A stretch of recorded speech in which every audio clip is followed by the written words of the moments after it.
الله أكبر الله أكبر الله أكبر الله أكبر الله أكبر الله أكبر كبيرا والحمد لله كثيرا وسبحان الله بكرا وأصيلا يسبحه من في السماوات والأرض تسبيحا جميلا سبحانه وهو الله الواحد القهار رب السماوات والأرض وما بينهما العزيز الغفار سبحان من جل عن التسبيح والتمثيل كل ذي جلال عند جلاله الجليل أحمده وهو أهل الحمد والكمال أشكره شكر ذي تردد وابتعال وأوحده ذاتا ووصفا وفعلا التوحيد من لم يراه كفوا ولا مثلا جل عن وصفه الواصفين وعن تفكير تلك المتفكرون والصلاة والسلام على نبي شفيع الذي الموت على رفيع وعلى آله وصحبه الفقراء المهاجرين أهل الأدوان والذين تبعوا دار الإيمان دار الإيمان ما تساجلت الأطوار على الأعصار الأشجار الله أكبر الله أكبر الله أكبر تكبير من ليس له طمأنينة ولا قرار إلا بذكر الملك الغفار يقول الله جل وعلا في حقه ألا بذكر الله تطمئن القلوب الله أكبر كبيرا والحمد لله كثيرا وسبحان الله بكرة وأصيلا سبحان من خلق الإنسان وسواه وليس تسبيح وتقديس لسواه سبحان من وضع الميزان ليتعامل الناس بالميزان الله أكبر ما فرح بأيام الإعتاد معيدون ما تجمل بالجمال ثياب للقاء ربهم المسلمون أما بعد فيا عباد الله جددوا إيمانكم في كل ساعة وأوان صححوا نيات قبل الدخول في العباد إياكم والانهماك في المعاصي والشهوات ولا تتبعوا خطوات الشيطان والمضلات اتقوا الله فيما تعطون وما تذرون يقول الله تعالى إنما يتقبل الله المتقين فاتقوا الله جل وعلا يا عباد نشكره ونحمده سبحانه أن يبلغنا هذا العيد السعيد معشر المسلمين mbokk yi ñu ngi ci bés bu mag tey di bésu iid di bés bi gën a màgg ci bésu yàlla yi di bés bi nga xam ne ñaari feet la ñu am muy Korite ak Tabaski bii nag mooy bi gën a mag moo naan ko iidul kabir bali ñu naan ko iidul sahir kon nag ñu gën a góorgóorlu ci loolu bàyyi suñu xel te dañu war a yeesal suñu ngëm ci yàlla gën a war a topp li nga xam ne yàlla moom la bëgg moytu lépp loo xam ni seytaane la ak moytu ñi nga xam ni yàq la ñu nekk ci dëkk bi bëgg a yàq xelu nit ñi bëgg a yàq xolu nit ñi yàlla nañu yàlla musal ci ñoom. Serviteurs d'Allah l'exalté, ravivez votre foi à tout instant, purifiez vos intentions, évitez toute turpitude aux mauvaises actions. Ne suivez pas les chantiers de Satan et de ceux qui cherchent à vous égarer. Ayez la crainte révérentielle d'Allah à tout moment et dans tous vos axes. Ma'shar al-muslimin, atadruna ma ajmala shay'un fi hadha al-eid. Innaha al-kalimatu al-azima fi a'zami al-ayyam wa innaha Allahu akbar. الله أكبر كلما ذكره الذاكرون وغفل عن ذكر الغافلون وكلما هلل المهللون وكبر المكبرون قال عليه الصلاة والسلام أعظم أيام عند الله يوم النحر يوم يجمع فيه أعمال الحج البيت والنحر الحج فافرحوا عباد الله بإيدكم أيها المسلمون أنهروا بالتقوى يقول الله جل وعلا لن ينال الله لحومها ولا دماؤها ولكن ينال التقوى منكم. وفي الحديث قال عليه الصلاة والسلام إن الله لا ينظر إلى صوركم وأموالكم ولكن ينظر إلى قلوبكم وأعمالكم. الله أكبر الله أكبر ولله الحمد. Sachez, chers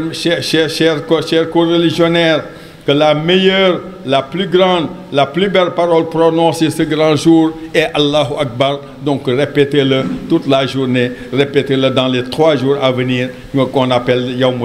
Ayyam Tashriq. Sacrifiez votre mouton non pas par plaisir mais pour la satisfaction d'Allah. Sachez que ni la chair de vos animaux ni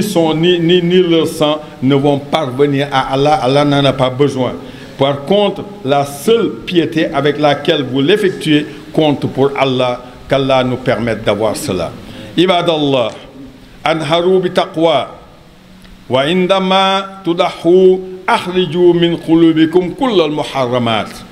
ولذا تحرروا من هذا اليوم العظيم بذبح منكم سيء الأخلاق والكذب والحسد والبغض والغضب والكبر والرياء ونحوهن. mbokk yi nañu góorgóorlu bés bi boo xasee ba tiim sa xar di ko lewetal na nga bàyyi sa xel ni la loolu ngay rendi da nga war a rendi ci yow la nga war a rendi ci yow mooy jikko yu ñaaw yëpp yoo xam ne mu ngi nekkoon ci yow moo xam jikko mer la moo xam jikko eñaan la moo xam jikko rëy rëylu la moo xam jikko wane sa bopp la yooyu yëpp yàlla buggu ci dara. kon nag bu boobaa na nga ñaan yàlla na nga xam ne ñay sànni jamra noonu la ñu taxawee bu ñu sànnee jamra loolu la ñuy jéem a génne seen xol yi ñun dem nañu bu ñu baree rendi nañu génneel seen xel yi. Au moment où vous effectuerez votre sacrifice, revivez le geste de notre père Abraham. Faites-le avec foi, dans l'intention d'extraire de vous-même tout mauvais caractère, à l'image de ce qu'on a lapidé les Jamra. Sortez de vous tout ce qui a trait au mensonge, à l'envie, à la colère, à la vanité, à la méchanceté, etc. Mais surtout, combattez la duperie, la tromperie, les comportements similaires, tel le fait de prendre les biens des gens par la tromperie. Wa hasan al-hish wa tadlisu wa rishwatu wa nahmihinna كأكل أموال الناس بالباطل كأكل حق إخوانكم والأخوات في التجار والشراء والبيع والإجارة ونحوها. nañu góorgóorlu ci lool jikko yooyu ñu moytu jikkoy nax nit ñi jikkoy nax nit ñi moo xam ci commerce la moo xam ci am moo xam ci miraas yi la moo xam ci leneen la nax yeneen jullit yi pour lekk seen xaalis yàlla na ci yàlla musal parce que bàkkaar gënu koo rëy. فيا من يأخذ الأموال الناس بالغش اتق الله وتفكر أن الله جل وعلا يقول ويل للمطففين الذين يقتالون على الناس يصرفون وإذا كالوا أو وزنوهم يخسرون ألا يظن أولئك أنهم مبعوثون ليوم عظيم. yàlla wax na ko ci suur bi ñu naan almutaffifin mooy ñi nga xam ne ay fraudeur lañu ay naxaateelkat lañu yàlla tëkku na leen foofu ne leen moytu leen yéen boo leen defaral seen bopp da ngeen defal ba mu ëpp mais boo leen defaral keneen ngeen jël ci li mu war a am denc ko yaakaar ni yàlla gisu leen yàlla mi ngi leen te mi leen di xaar ci bés boo xam ne boo leen ñëwee yàlla na leen demandé kon ci loolu. Surtout donc combattre la tromperie, la duperie, et les comportements similaires, tels le fait de prendre les biens des gens par la tromperie. À l'exemple des fraudeurs pour lesquels Allah a descendu une sourate, commençant par malheur aux fraudeurs qui trichent dans leurs transactions. Ibadallah, wasjuru nufusakum anil mubiqat wa sayyi'at قبل فوت الأوان وحلول الممات واعلموا أن الهش إفساد في الأرض وخيانة وأذى للحق وبحث وإنقاص للحق. Sachez que la tromperie sème la turpitude sur la terre, sème le désordre sur la terre. C'est une trahison, une perfidie, une nuisance pour le peuple, un dommage pour la vérité. xam leen ni naxaate bi ñuy naxaate ci dëkk bi day tardeel dëkk bi te dafa nekk lu bon ci nga xam moo koy def dafa bon ci nga xam day indi désordre ci suuf si maanaam nit ñi xam dootuñ xam fu ñu jëm nit ñi dañ mel ni dañ leen nga leen trahir wax leen ba pare def leneen te loolu yàlla bañ na ko bu baax a baax nañ ci góorgóorlu moytu yu demee noonu waalamu ibadallah anna alxisha fi kaafati taamulat kabiratun min kabair zunub wal mu ngoog gis nga naxaate ci bàkkaar yi gën a mag la bokk nañu ko moytu lekk alalu jàmbur nañu ko moytu wattafattaqula حذر الحبيب صلى الله عليه وسلم أمته من جميع أنواع الغش وقال من غشنا فليس منا وفي لفظ من حش فليس منا وأضاف صلى الله عليه وسلم ما من وال يسترعيه الله جل وعلا على رعايته ثم يموت وهو غاش لرعيته إلا حرمه الله الجنة يالله سبحانه وتعالى nee na ki nga xam ni yoon saa sam ci gém yo na nee na ki nga xam ni kii sa iddaadi ñëpp mooy nax nit ñi ak jël lekk seen mbir ak dénkaane ba nga xam moom la ñu dénk moo xam yaay président de la république moo xam yaay premier ministre moo xam yaay ministre moo xam le maire ñu dénk lañ la dénk nga jàpp ko aki moo ko sa bopp yàlla nee na trahir nga mbooloo mi te booba da lool na tax àjjana doo sentir odeur àjjana yàlla nañ ci yàlla musal. Sachez, serviteurs d'Allah, que la tromperie est comptée parmi les plus grands péchés. Et notre vénéré prophète sallallahu alayhi wa sallam a averti en disant: celui qui nous trompe n'est pas de nous, ce n'est pas un musulman. Et aussi qu'il n'y a pas une autorité à qui a été confiée une responsabilité qui meurt en trompant les gens, à qui Allah n'interdit pas l'accès au paradis wal iyazu billah. وفي مجال التعاملات المالية كالبيع والشراء والإجارة ونحوها وينهى الله الإسلام عن الغش نهيا قاطعا يقول الله سبحانه وتعالى ولا تأكلوا أموالكم بينكم بالباطل وتدلوا بها إلى الحكام ليأكلوا فريقا من أموال الناس وأنتم تعلمون mu am lu xew nag moo ngi muy ci dëkk bi nañ ko moytu yàlla aartu na ci yàlla nee na moytu leen di lekk alal nit ñi ci naxaate moytu leen ñi nga xam ne ñoo war a atte ngeen dem di leen sudwaaye jox leen xaalis pour ñu defee atte boo xam ni yàlla d'accordu ci loolu ndaxte ngeen xam ni lii ngeen def war leen ko def nañu moytu loolu bu baax a baax ñun ñi nga xam ni nee nañu ay jullit lañu. Allah dit ne vous dépouillez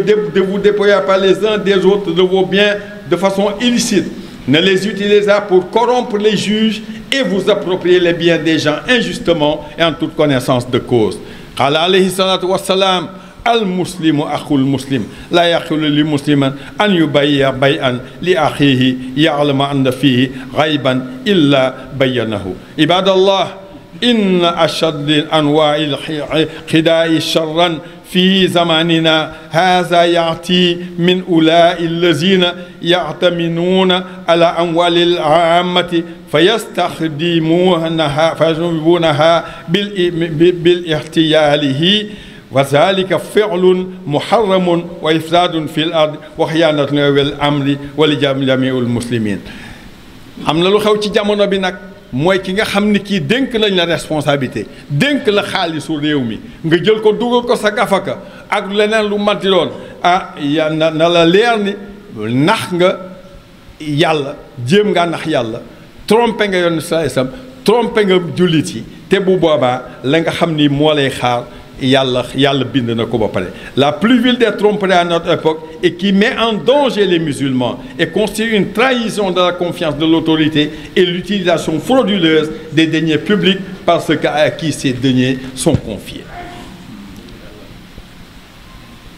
ولتجنب هذا يجب على ولي الأمر أن يختار المتعاونين معه بعناية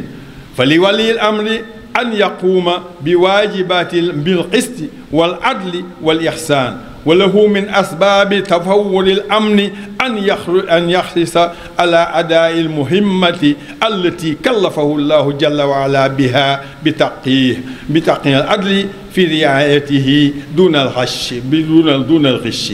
والأخذ على أيدي السفهاء كلهم ورد المجرمين والمفسدين ولولي الأمر أن يدعو الناس إلى الحق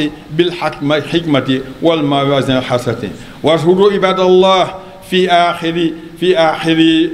خطبتنا أن يدخل في العش غش الكلمة الكاذب كذا كل مقال يدعو إلى فساد الأديان والأخلاق والأعراض ñu xam ni ki nga xam moom lañ dénk réew mi moom bu dee tànn ñi nga xam moom la liggéeyal moo xam ministre la moo xam directeur de cabinet la moo xam directeur la na leen xool bu baax na xool seen mandute na góorgóorlu parce que loolu yàlla daf ko soxla ci moom te moom ci boppam dafa war a taxaw ci ne temm ci li nga xam mooy justice ci li nga xam mooy def jëf ju rafet te ci biir loolu dafa war a taxaw ci fexe ba nga xam lañ ko dénk muy lu rëy luñ ko dénk mu def ko ci dëgg wax ci def ko ci jub ko wax nag sama ko bokkorité ak lépp loo xam ni day jubal nit ñi mu defe ko noonu ci biir loolu nag képp koo xam ne def na lu dul noonu nañu ne nuus sa loxo ñëw wax ak yow ne la yow lii nga def waruloo ko def bu boobaa ñu jaar ak ñu joon jaar ak yow fa nga fa mu war a jaar ak yow loolu dafa bokk ci li nga xam ni mooy defar dëkk bi bokk na ci li nga xam ni du loolu rek parce que li nga xam naxaate la mooy yenn wax yi nga xam moom la ñuy wax yoo xam ni yi teguwul fenn taxaw ci télé bi di saaga nit ñi wala boog di wax nit ñi dëkk bi baaxul dëkk bi doxul nangam ba nga xam nit ñi dañuy découragé yow mi nga xam ne jullit nga na nga bàyyi loolu boo ko defulee yàlla nee na maa ngi lay xaar. Il est par conséquent du devoir de l'autorité de choisir avec soin ses collaborateurs, à lui d'agir avec mesure et bonté. Mais pour la sécurité de tous, il doit fermement gouverner dans la vérité et la justice, et non dans la tromperie et la duplicité. Il doit arrêter et réprimander les fauteurs de troubles et les criminels et appeler les gens à la droiture avec justice et de la meilleure manière, comme le dit Allah dans la sourate An-Nahl. Entrent dans ce cadre les insulteurs publics, les diffuseurs de fausses nouvelles et tout autre acte tendant à troubler l'ordre public et à dénaturer nos mœurs. Waliyasu billah. جعلنا من المتقين الذين أخلصوا دينهم وأخلاقهم اللهم صل على سيدنا محمد الله أكبر الله أكبر الله أكبر الله أكبر الله أكبر الله أكبر الله أكبر الله أكبر كبيرا والحمد لله كثيرا وسبحان الله بكرا وأصيلا والحمد لله رب العالمين الحمد لله جعلنا من خير أمة للناس ويسر لنا طاعته على لسان خير خلقه وأفضل أشرف ورسله سيدنا محمد صلى الله عليه وعلى آله وصحبه وسلم تسليم mbokk yi fa ñuy jeexal suñu xutba liñ ci doon wax mooy li am importance mooy ñu góorgóorlu am kóolute suñu diggante am kóolute ci ne ñun dañoo war a jubal suñu bopp dañoo war a jubbante suñu bopp pour dëkk bi mën a jub dañu ci war a góorgóorlu c'est à nous la population de refaire ce pays c'est à nous de développer ce pays ce n'est ni à Diomaye ni à Sonko ni à un autre mais c'est à nous de changer nos caractères pour pouvoir développer nos pays yal nañ ko yàlla defal li ñuy jeexale rek mooy xam ngeen ni fi mu nekk nii dañ nekk ci liggéeyu juma may dellu ci autorité yi di leen ñaan ñu dimbali ñu ci liggéey bi ñuy liggéey ndaxte wax naa ko sànq mi ngi ci biir xutba ma koy tënk rek parce que tey bésu iid la te ñi xam naa njaayeen yegg si yéen yàkkamte ñu dem ren di jeen xar ba mën a noos wante nag lii dafa am solo parce que juma dafa am rôle bu am importance mooy premièrement mooy place u yar nit ñi ci seen diine képp ku bëgg a xam sa diine da nga war a dem ci jumaa yi ci jàkk yi wante nag itam jumaa dafa war a taxaw ci xamloo nit ñi seen àdduna lu ko waral parce que bu fekkee ni tey jii xamoo sa àddina doo mën a xam sa diine ñaar yooyu dañu lëkkaloo dañu ànd moo tax suñu jumaa ji dañuy ñaan suñuy autorité ñu jàppale ñu ci mu nekk jumaa joo xam ni day defar diine ji mais day defar société bi day participer ci développement société bi loolu nekk lu am solo ba li ñuy jeexal rek ñu gërëm yéen ñëpp sant leen ndaxte wax neex na wante nit toog di la déglu moo dàq parce que borom xam-xam ba nee na boo dee wax te kenn dégluwu la wax ja amul njariñ yal na yàlla def li ñu wax nekk njariñ ci ñëpp nekk loo xam dañuy jëmale kanam yàlla na ko yàlla defal yàlla na yàlla gën a rafetal diggante waa jumaa ji lay tàmbalee di leen gërëm ndaxte képp koo xam ne yaa ngi ne ñu ne imam ratib nga ànd ak ay nit ren ba déwén te xuloo cee kenn jàppantewul cee kenn dafa fekk ñoom ñoo baax kon nag yàlla na leen yàlla gën a baaxal yàlla na leen yàlla gën a moo fi nekkee moo fi newul lépp day dox ci jumaa ji kon nag sant yàlla bu baax a baax alhamdulilah di gërëm nag suma mbokki jigéen yi toujours ma wax ko nee naa bu góor ñi doon def ni ñoom li ñu liggéey bi jëm na kam semaine dernière la ñu ma indi 1 million tegatal mi 100 000 francs en moins d'une semaine pour liggéeyu jumaa ji kon nag loolu ñu ngi leen ci gërëm di leen ci sant di leen ñaanal yàlla ñi ngi gërëm ñëpp ñi nga xam ñoo tax jumaa ji taxaw maanaam ñi nga xam ne ñooy yor sécurité bi ñi nga xam ne ñooy bale du ma tudd turu kenn tey nag wante nag ñëpp daal nga xam nañ ñoo nekk sama xol xam nañu jàmm laa leen di ñaanal yàlla di ko ñaanal sama bopp di ñaan yàlla nañu fekk ay déwén moom yàlla nañu fekk déwén yàlla nañu fekk ay déwén yàlla bu kenn manqué yàlla na ñun ñëpp ñu fekke loolu suñuy autorité yàlla na leen yàlla jàppale yàlla na leen yàlla may li ñu bëgg ci dëkk bi te ñu xam ni yiw la te bokkul ak li may wax ci biir xutba parce que ñoom dañoo taxaw moo xam commune bi la moo xam état bi la ci taxawaay boo xam ne ñoo bëgg dëkk bi jëm kanam ci njub ak jubal ak jubanti yàlla na leen ko yàlla yombal wante ci ñun la war a jógee yàlla nañ ko yàlla defal yàlla na yàlla sàmm yàlla na yàlla sàmmal njaboot yi xale yi jëm examen yàlla na leen yàlla may ñu réussir seeni examen xale yi am examen ba pare yàlla na leen yàlla may xëy yàlla na leen yàlla may liggéey ba seeni parents mën a noppalu ci loolu yàlla na ko yàlla def ñun ñi nga xam ne mag lañu yàlla nañu yàlla may fan wu gudd yàlla nañu yàlla may wér yàlla na yàlla yokk suñu sutura may ñu dépense yàlla na ko yàlla def fa tabarakallah allahumma rabbana wa lakal hamdu anta qayyumu samawati wal ard wa lakal hamdu anta rabbu samawati wal ard wa man fihinna wa anta al haqq wa qawluka al haqq wa a'daku al haqq wa liqa'u al haqq wal jannatu al haqq wan naru haqq wan nabiyyuna haqq wa muhammadun alayhi salatu wa salam haqqun اللهم لك أسلمنا وبك آمنا وإليك توكلنا وإليك أنبنا وإليك حاصمنا وبك حاكمنا فاغفر لنا ما قدمنا وأخرنا وما أسررنا وأعلنا وما أنت أعلم به منا أنت المقدم وأنت المؤخر لا إله إلا أنت على كل شيء قدير وبالإجابة جدير نعم المولى ونعم النصير نسألك اللهم في هذه الساعة المباركة في هذا اليوم العظيم من أفضل الأيام أن تشملنا جميعا بالرحمة والمغفرة وأن تصلح نياتنا وذريتنا وأن تؤلف بين قلوبنا وأن تصلح عيوبنا وأن تغفر ذنوبنا وأن تفرج همومنا وأن توسع أرزاقنا وأن تشفي أمراضنا وترحم موتانا اللهم صل على سيدنا محمد الفاتح لما أغلق والخاتم لما سبق ناصر الحق بالحق والهادي إلى صراطك المستقيم وعلى آله حق قدر ومقدار عظيم وكل عام وأنتم بكل خير الحمد لله.